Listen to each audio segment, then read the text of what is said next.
Hyderabad grow అవుతా ఏమనుకుంటాం, అరే ఐటీ ఆఫీస్ వచ్చినాయి కాబట్టి గ్రో అయింది అనుకుంటాం. అది partially true. Every government, not only CBN గారు, వైఎస్ఆర్ గారు, కేసీఆర్ గారు, they spend a lot of money on infrastructure.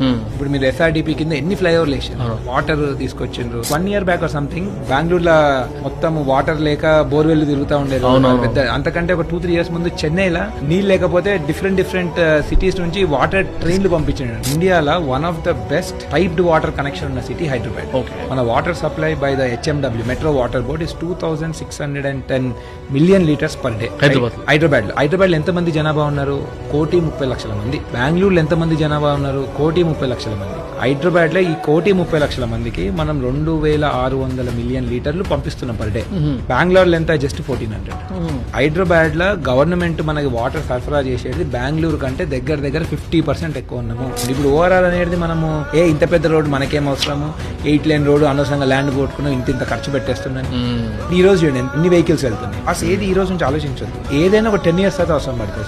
Powerful people make places powerful.